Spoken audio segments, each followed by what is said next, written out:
Pai, íntima, usa-o para a honra e glória do teu santo nome. Cremos que hoje tu reservasse mais uma vez uma porção, que não é o que queremos, mas é exatamente o que precisamos, em o nome de Jesus. Amém. Graças a paz, família Cristo é o tema. Muita alegria, um certo nervosismo sempre ao subir aqui para trazer a palavra de Deus, mas cremos na graça e do amor de Deus para conosco, para transmitir tudo aquilo que Deus já reservou para nós nessa noite, amém? Queria que os irmãos abrissem a Bíblia em Filemon, a carta que Paulo escreve a Filemon.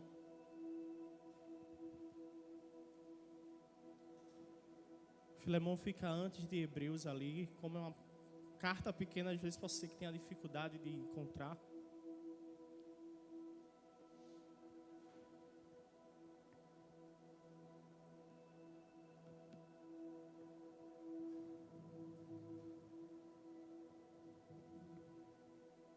Amém.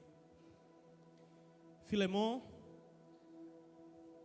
não tem capítulo, é o único capítulo. A gente vai ler só alguns versículos de Filemon, a partir do primeiro versículo, amém?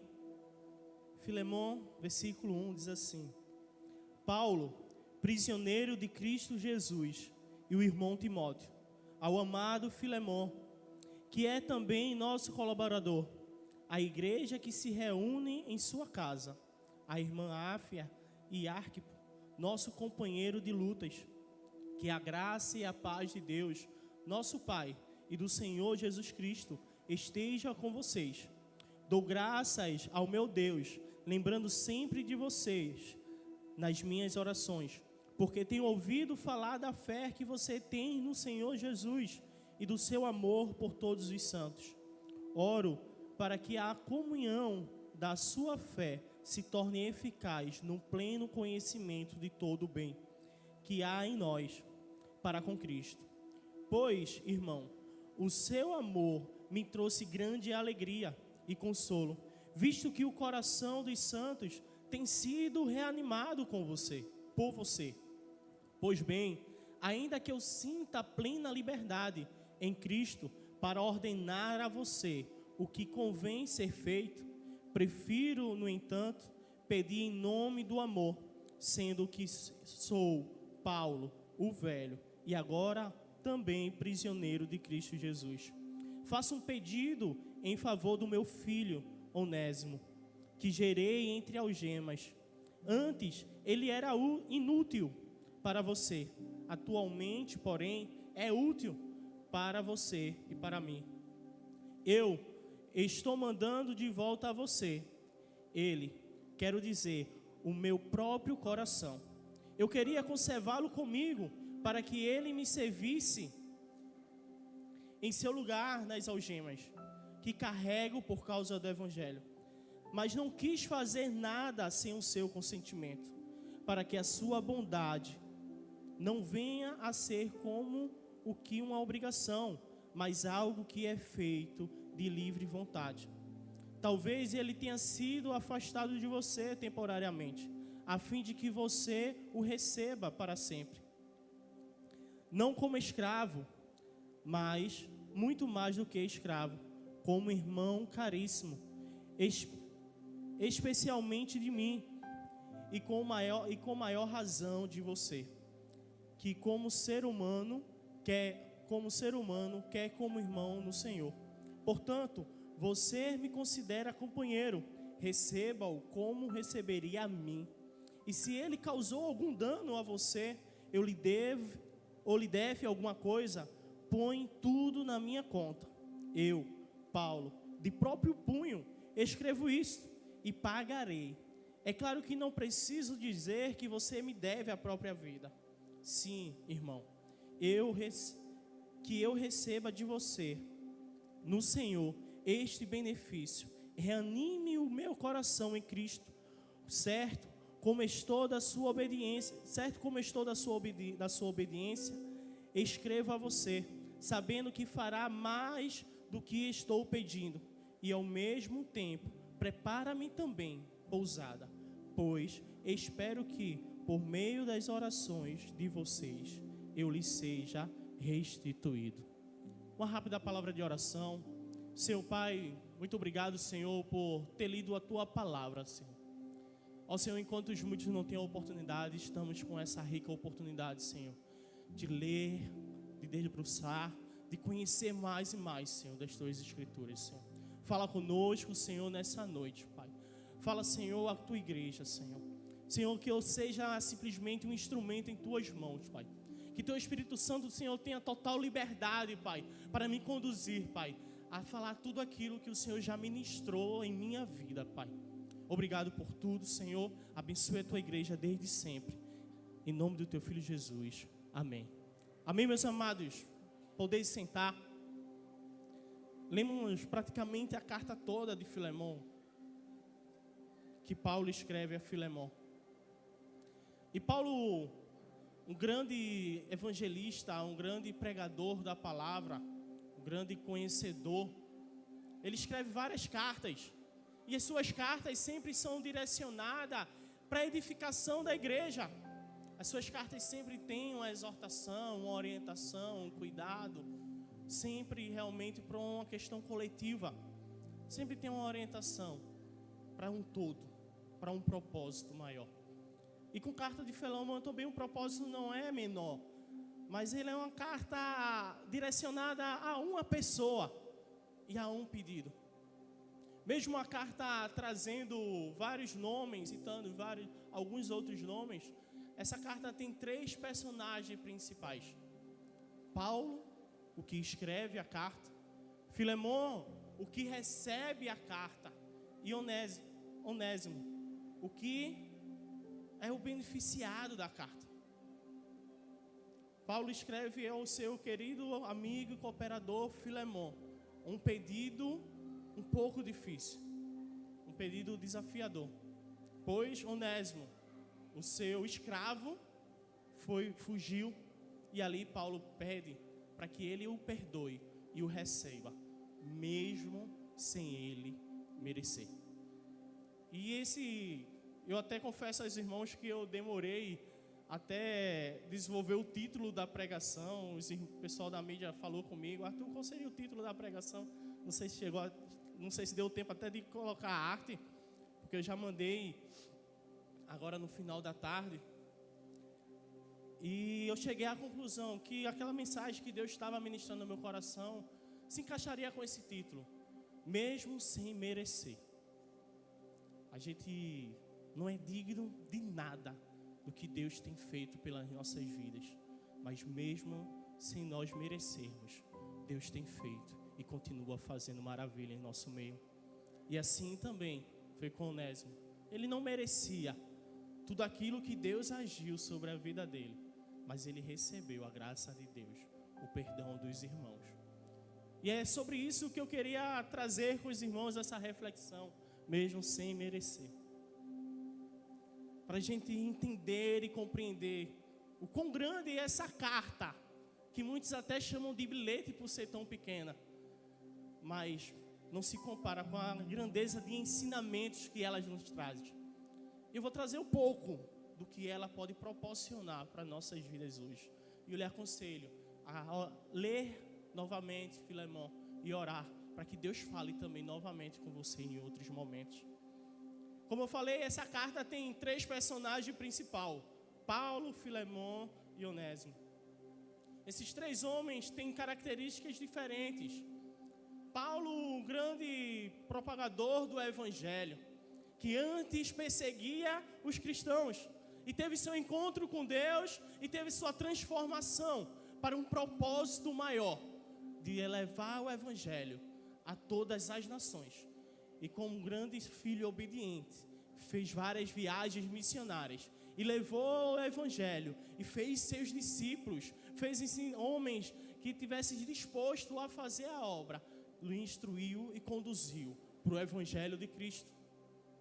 Filemon, um dos filhos de Paulo na fé, que encontrou em Paulo a referência do Evangelho, encontrou os ensinamentos, e agora um grande homem, cooperador do Evangelho, como a gente leu no início, como Paulo falou, né? O amado Filemon, que também é o nosso colaborador. Ali ele e a sua família tinha a igreja em seu lar. E eu comecei a refletir sobre Filemon e eu acabei me identificando um pouco pelo que nós estamos vivendo em nossa igreja, nos pequenos grupos. Naquele tempo a igreja recebia as perseguições e não era possível ter templos grandes e receber tantas pessoas, pois realmente as perseguições aconteciam aos cristãos. E eles se reuniam em casas. E Filemon era um desses anfitriões que abria suas portas para receber o povo de Deus e ensinar o evangelho de Cristo. E junto a ele, Paulo ressalta a sua esposa e o seu filho, que foi o grande colaborador.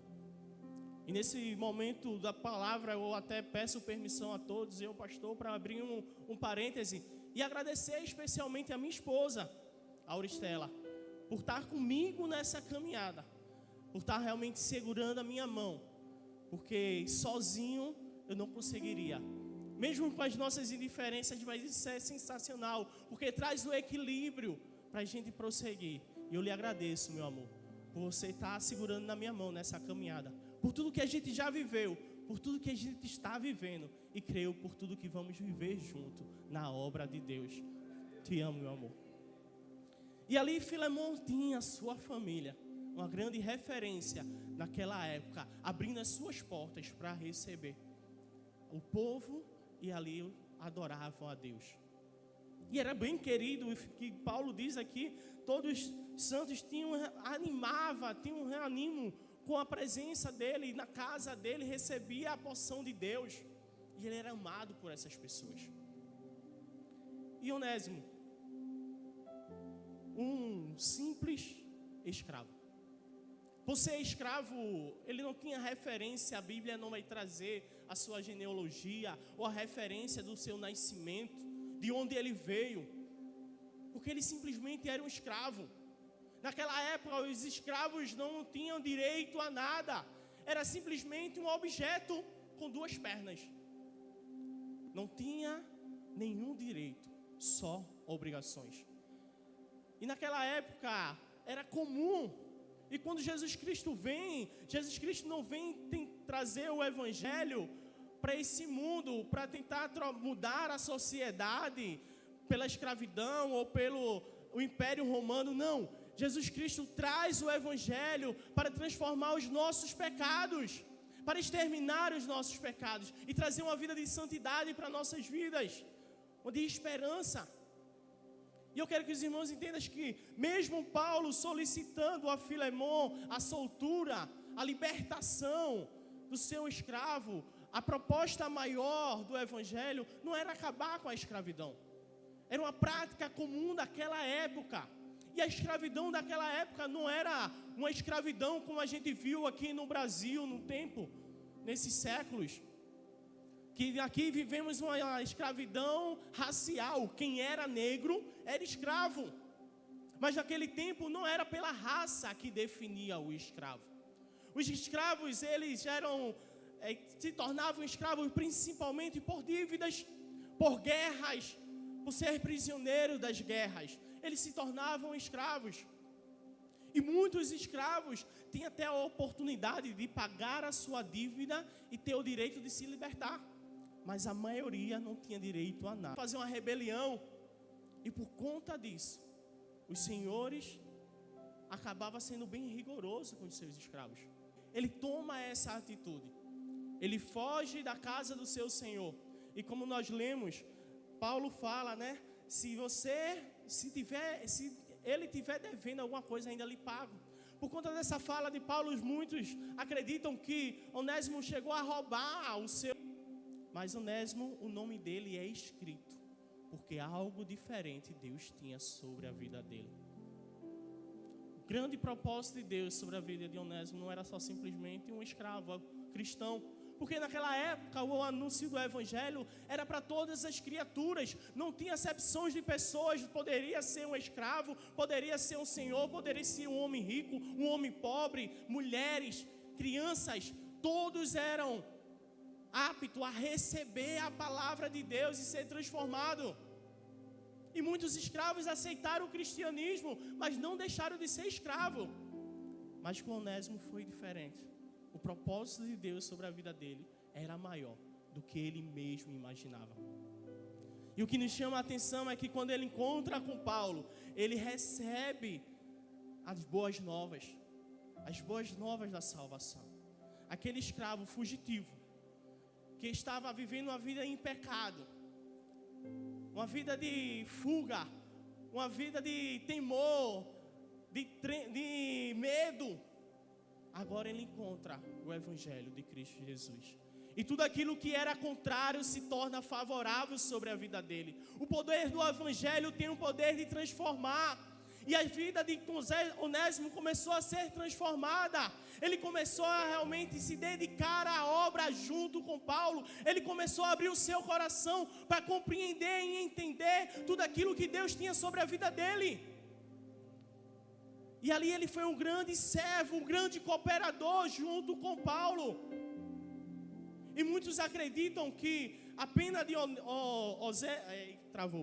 Onésimo tinha sido mais branda do que Paulo, e por esse motivo ele tinha saído primeiro da prisão.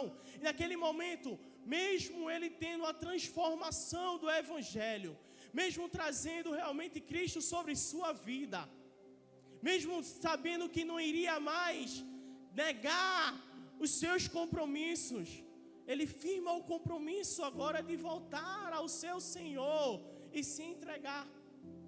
Mas ali Paulo vai rogar por ele, por ver a grande transformação de Cristo na vida dele. Não era só simplesmente um escravo que aceitou o cristianismo, mas era um escravo que tinha um propósito grande nessa terra. E Paulo roga por Onésimo, um pobre escravo que com o poder do Evangelho trouxe a sua transformação e trouxe a igualdade, porque ele não era mais simplesmente um escravo e um senhor, mas era um filho. Ele não era mais a diferença da sociedade, existia, mas a diferença para Deus não existia mais. Ele era um filho, assim como Paulo era também. E ele sente o amor da igualdade. E Paulo transmite isso em suas palavras para Filemon: receba Onésimo como tivesse me recebendo. O que me chama muito a atenção dessas escrituras é que Paulo, com a sua humildade, ele vai tratar um assunto delicado, não para mostrar uma autoridade, não para impor, mas transmitindo o amor de Cristo nas escrituras para Filemon. Em outras cartas, Paulo se posiciona o apóstolo de Cristo Jesus. Paulo se engrandece para mostrar a sua autoridade, para que aquelas pessoas compreendessem o quanto importante eram aquelas palavras que iriam chegar para eles. Porque não era pela autoridade de Paulo, mas sim pela autoridade do Espírito Santo de Deus. E muitas vezes sim, como líder, em ocasiões nós vamos ter que nos posicionar. É sim, é não. Mas muitas vezes devemos agir com amor para levar a verdadeiro Evangelho de Cristo. E ali Paulo, como líder daquele grupo de pregadores, de colaboradores, ele transmite o amor, a simplicidade, a humildade em suas palavras para Filemon. Como nós lemos, né? Paulo começa a se apresentar como Paulo, o prisioneiro de Cristo. E logo depois ele fala assim: Paulo, o velho. Ele não simplesmente enalteceu tudo aquilo que ele era, mas ele se igualou com aquele escravo, para Filemon compreender a missão que tinha sobre Onésimo. E muitas vezes nós queremos nos crescer, nos achar porque temos alguma posição social, ou nos achar porque temos algum cargo na igreja. Mas aqui Paulo nos dá um grande exemplo de humildade, que para servir a Cristo temos que ser humilde na prática. E como Cristo nos falou, né? Aquele que quer ser o primeiro tem que ser o último. Que nós possamos de fato refletir sobre essa atitude de Paulo em pequenos detalhes, a sua grande humildade. Assim ele foi humilde e conseguiu transmitir a palavra para Onésimo. E como eu falei, Onésimo ele recebeu a transformação do Evangelho. E quando o Evangelho chega, transforma, tudo muda. A gente não consegue ser mais o mesmo. As nossas atitudes devem mudar. Assim como Zaqueu, que foi recebido a graça de Deus. Zaqueu também nem merecia receber a presença de Deus na casa dele. Mas Jesus foi e ceiou junto com Zaqueu. E quando Zaqueu recebe a graça de Deus, ele fala: Senhor, tudo que eu fiz de errado eu vou consertar. E eu vou te seguir. Quando o Evangelho entra na nossa vida, as coisas não continuam como era. É necessário uma transformação. É necessário uma mudança. Aquilo que está errado tem que ser consertado. Tem que ser mudado. E assim foi com Onésimo, foi com Zaqueu e foi com muitos. E às vezes a gente para assim e percebe: Arthur, mas eu não sou escravo, não sou Onésimo.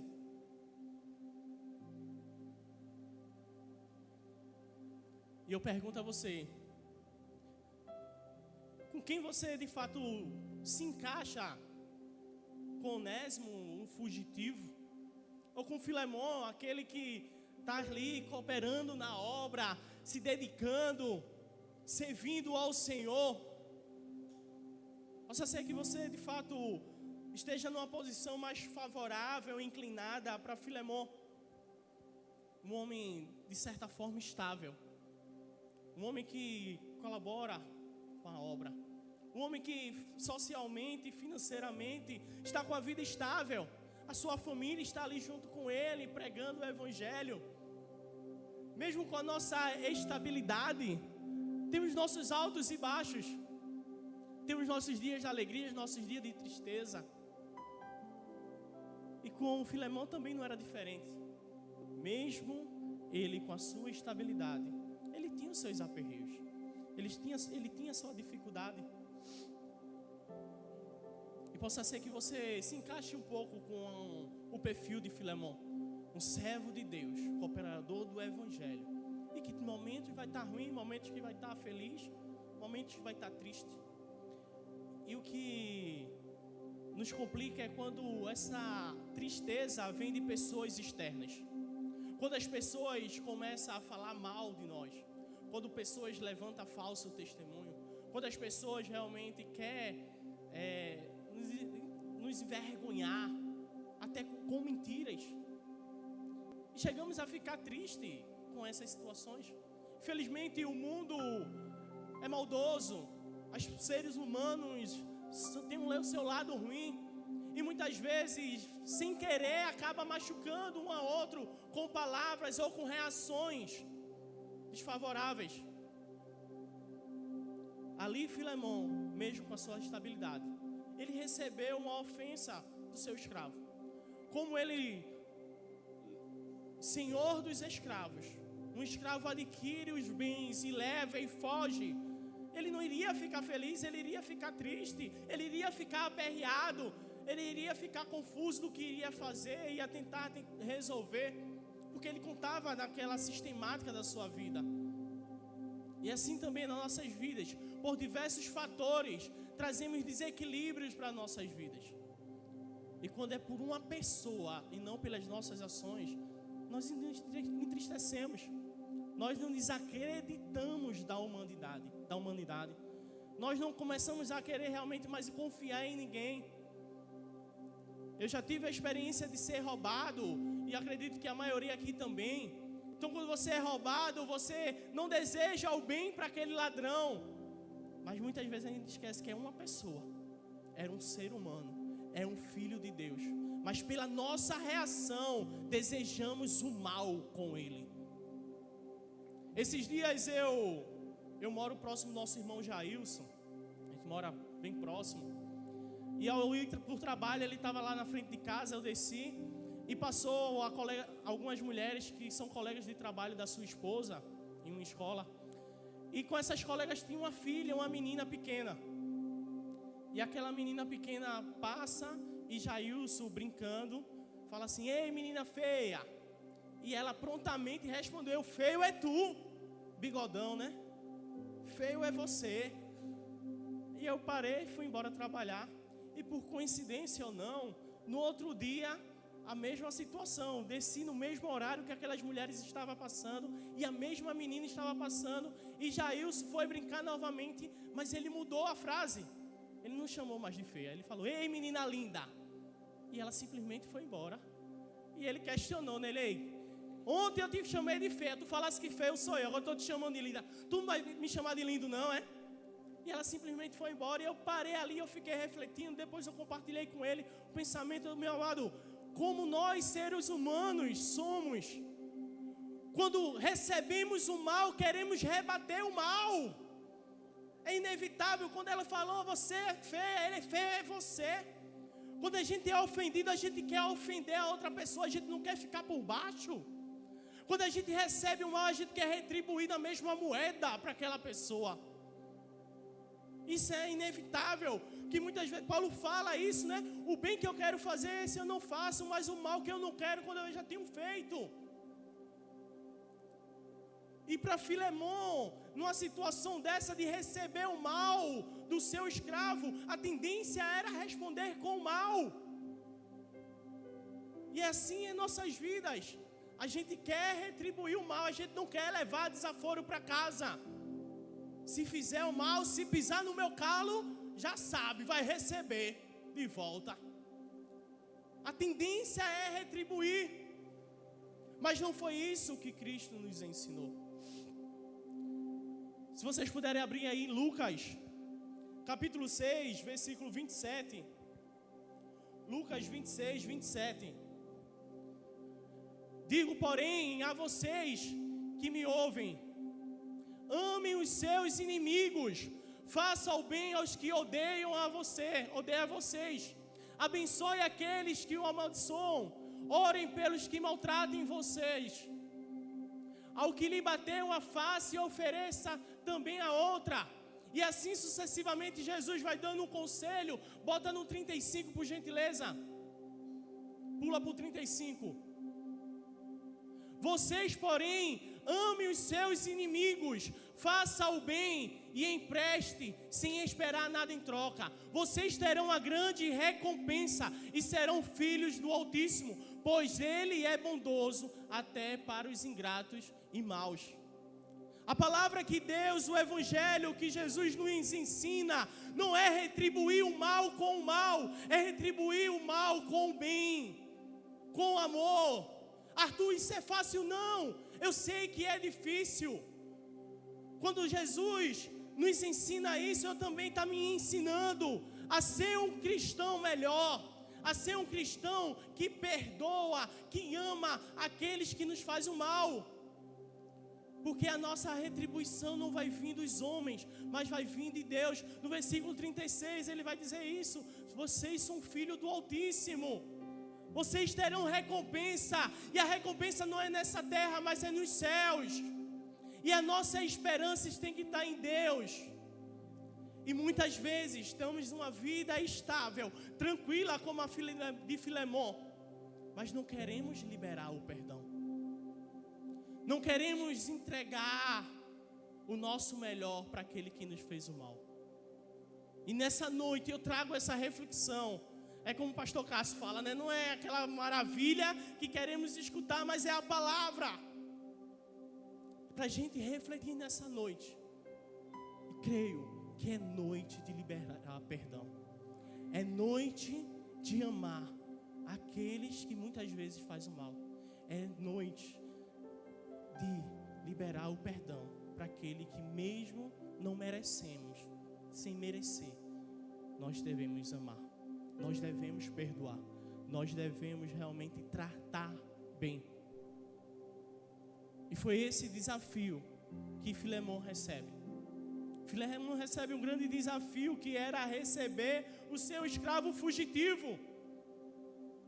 Agora imagine você tem uma empresa, tem os seus bens, vem um ladrão, rouba, leva, mas no outro dia tu tem que receber ele com as tuas mesas fartas para dar de comer. quão difícil isso é. Quando a gente olha para o outro é até fácil, mas quando a gente se coloca em uma posição, a gente começa a compreender que não foi fácil a decisão de Filemon. Ele era um senhor de escravo, ele tinha vários escravos. Para aquele escravo fugitivo, ele poderia fazer diversas situações para maltratar e dar uma pena para aquele escravo, para que os outros escravos vissem também o tratamento que era um escravo que fugia. Mas simplesmente ele tinha que receber aquele escravo sem fazer nenhum mal. Ele não poderia chicotear, ele não poderia torturar, ele não poderia crucificar, ele só teria que receber.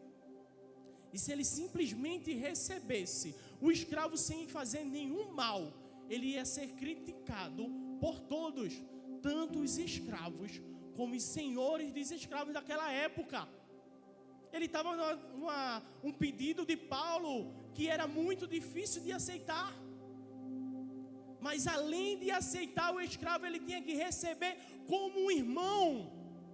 Não era só simplesmente aceitar o escravo, voltou, não vou fazer nada contigo, mas tu vai voltar a trabalhar. Não, ele tinha que receber como alguém da família. Que foi um pedido de Paulo. Recebe como estivesse recebendo a mim. O quão difícil foi para Filemon fazer isso. Mas Paulo fala: eu vejo a graça de Deus sobre a tua vida. E eu sei que tu vai receber Ele. E vai fazer muito além do que eu estou te pedindo. E isso aconteceu. Porque os estudiosos vão ver registro que Onésimo, ele não simplesmente era mais um escravo, mas ele se tornou um bispo da igreja. Ele continuou o evangelho a proclamar as boas novas a toda criatura. Que significa que de fato Filemon acatou ao pedido de Paulo. E nós, como cristãos, que estamos fazendo para perdoar o próximo que faz tão pouco por nós? Que às vezes é só uma palavra, uma ação negativa que a gente não concorda, que nos ofendeu de certa forma. Mas será que estamos seguindo os mandamentos que Cristo nos ensinou? Amar, perdoar. Para Filemon, ele compreendeu, principalmente a parábola que Jesus ensina aos discípulos, que se encontra lá em Mateus 18, do 21 ao 35, quando os discípulos chegam para Jesus e dizem: Senhor, quantas vezes devemos perdoar? E Jesus fala: não é só 7 vezes não, é 7 vezes 70. E ali Jesus fala a parábola do servo impiedoso, que um senhor reúne seus servos que estavam devendo, e um dos seus servos devia muito, e ele não viu que não tinha condições de pagar, manda vender ele, a esposa e os filhos. E aquele servo se prostra diante do seu senhor, clama, roga pelo perdão. O senhor se comove e perdoa aquele seu servo. Mas o servo sai e encontra o seu conservo, que estava devendo uma quantia muito menor do que ele devia ao senhor. Mas o seu conservo, ao pedir clemência, ele não perdoa e manda para a cadeia, para a prisão. E os outros servos, ao ver isso, levam para o senhor. E o seu senhor chama o servo novamente e diz: eu te perdoei, tive misericórdia contigo, e tu não tivesse com o teu servo, vai para a prisão até tu me pagar. E assim é o reino de Deus.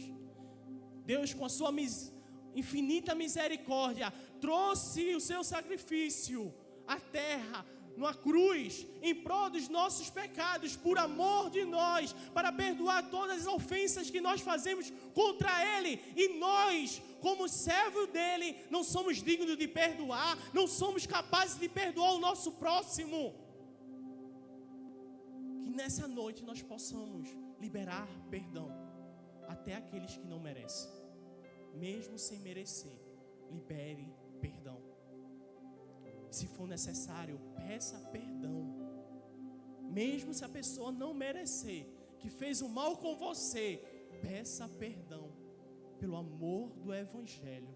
E que o Espírito Santo constranja, porque a recompensa não vai vir dele, vai vir dos céus. É o agir de Deus sobre sua vida. E a gente traz essa rica lição do perdão que Filemon traz a Onésimo. E possa ser que você não se encaixe muito com o perfil de Filemon.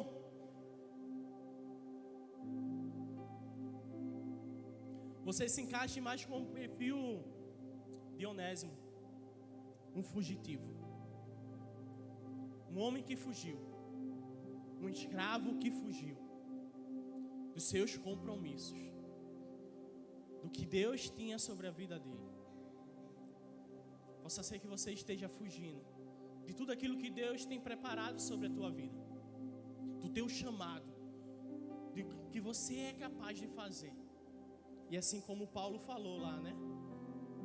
No versículo 11 de Filemon, antes ele era inútil. Possa ser que você chegou nessa noite não com o perfil de Filemon, um bom cooperador da obra, uma pessoa que está de certa forma estável, mas que é necessário liberar um perdão. Possa ser que você chegou aqui nessa noite com o perfil de Onésimo, um fugitivo, que não quer aceitar os propósitos de Deus sobre a sua vida. E que por algum motivo você tem ficado na cadeira, tem se afastado, ou se afastou do Evangelho. Onésimo também teve os seus motivos. Ele tinha diversos motivos para um escravo fugir. O escravo não era tratado como uma pessoa, era tratado como um objeto. Recebia opressão constantemente. Ele poderia pegar esse motivo e querer fugir. Possa ser que alguém lhe distratou,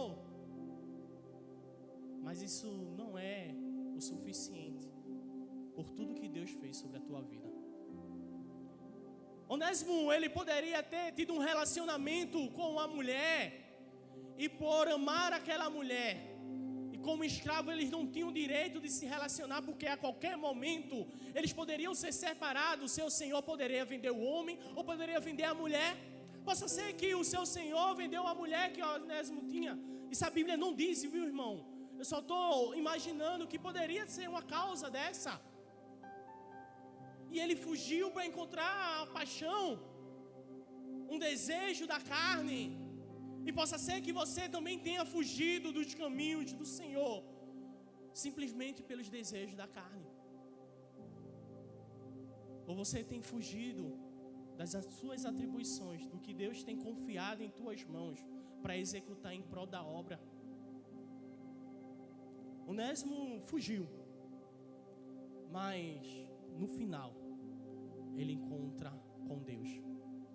No final ele encontra Paulo, e ali Paulo traz as boas novas. Ele recebe a revelação divina de tudo que Deus tem feito. E muitas vezes nós queremos fugir da presença de Deus. Nós queremos fugir daquilo que Deus tem preparado sobre nossas vidas nessa terra. E muitas vezes estamos na posição de Onésimo, não para perdoar, mas sim para receber o perdão de Deus.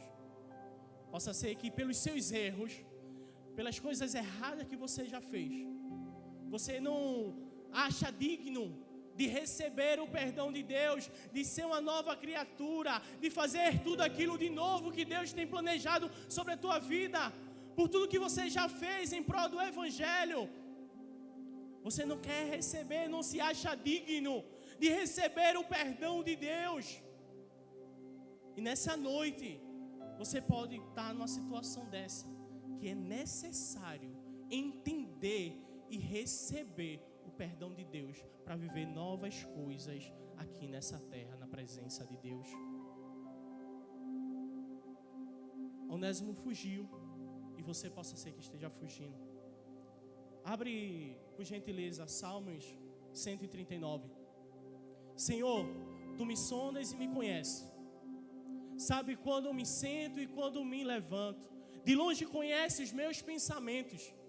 Observa o meu andar e o meu deitar, e conhece todos os meus caminhos. A palavra ainda nem chegou em minha língua, e Tu, Senhor, já a conhece toda. Tu me cercas por todos os lados, e põe a Tua mão sobre mim. Tal conhecimento é maravilhoso demais para mim. É tão elevado que não posso atingir. Para onde me ausentarei do teu espírito? Para onde fugirei da tua face? Se subo aos céus, lá estás. Se faço a minha cama no mais profundo abismo, lá estás também. Se tomo as asas da alvorada e me detenho nos confins dos mares, ainda ali a tua mão me guiará e a tua mão direita me sustentará. Se eu digo as trevas, com certeza me encobrirão, e a luz ao redor de mim se fará noite. Até as próprias trevas não te serão escuras, e a noite é tão clara como o dia. Para ti, as trevas e a luz são as mesmas coisas. Pois tu formaste o meu interior, tu me teceste no ventre da minha mãe. Graça te dou, visto que de modo assombroso, maravilhoso me formaste. As tuas obras são admiráveis, e a minha alma o sabe muito bem. Os meus ossos não te foram encobertos, quando no oculto fui formado e entretecido, como nas profundezas da terra. Os teus olhos viram a minha substância ainda informe, e no teu livro foram escritos todos os meus dias, cada um deles escritos e determinado, quando nenhum deles ainda existia. Que precioso para mim, ó Deus, são os teus pensamentos, e como é grande a soma deles. Se os contasse, seria mais do que os grãos de areia. Quando acordo, ainda estou contigo. Como eu gostaria, ó Deus, que acabasse com os meus perversos. Afasta-se, pois, de mim os homens violentos. Eles se rebelaram contra ti, e como teus inimigos falaram coisas ruins. Acaso não odeia os que te odeiam, Senhor, e não despreza os que te levantem contra ti? Eu os detesto com ódio completo, para mim são os inimigos de fato. Eu vou parar para não ficar mais longo. Mas o principal que a gente já leu é que mesmo que a gente queira fugir, Deus está conosco. Os propósitos de Deus para nossas vidas vai além do que nós imaginamos. Os propósitos que Deus tem para a tua vida, meu amado, vai além do que você consegue enxergar. Não adianta você querer se esconder da presença e dos propósitos de Deus, porque mesmo quando tu não nascesse, Deus já te preparou para isso. Mesmo que as coisas ruins que tu fizesse, mas a graça de Deus te alcança. Não adianta fugir de tudo aquilo que Deus tem preparado sobre a tua vida. É necessário receber o perdão de Deus e fazer tudo aquilo que Ele tem preparado sobre nossas vidas. Para finalizar, a igreja pode ficar de pé.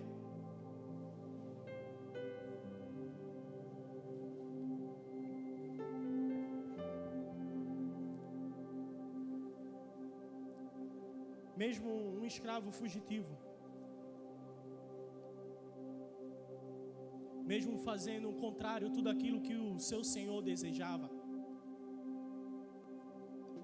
a graça de Deus veio sobre a vida daquele escravo.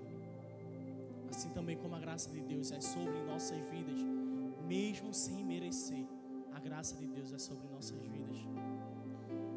E para finalizar, o que me chama bastante atenção também dessa carta de Filemon, é quando Paulo fala para Filemon: olha, recebe Onésimo. Versículo 18. E se causou algum dano a você, ou lhe deve alguma coisa, ponha tudo na minha conta. Eu, Paulo, de próprio punho escrevo isto, eu pagarei. É até um pouco confuso Paulo, prisioneiro, querer pagar uma dívida de um escravo. se torna um pouco incomum na lógica humana ele conseguir pagar essa dívida. E a gente pode refletir, pode até ver vários fatores. Ele poderia receber as doações das igrejas como ele recebia, mas muitas vezes as doações, às vezes era até difícil para o seu sustento. E como ele ainda iria pagar uma dívida? Ele poderia depois ser liberto e trabalhar, arrumar recursos e pagar aquela dívida. Mas pela lógica humana, não fazia sentido. Assim também, pela lógica humana, não fazia sentido nenhum Jesus vir à terra e pagar em prol dos nossos pecados. O que me chama a atenção é que não é a lógica para Paulo pagar, mas sim ele direcionando a Cristo. Olha, Cristo pagou a tua dívida. Cristo pagou a nossa dívida, mesmo sem merecer. Cristo pagou as nossas dívidas naquela cruz, em amor de nós, em prol dos nossos pecados, das nossas falhas. Cristo nos amou ao ponto de se sacrificar para nos redimir dos nossos pecados.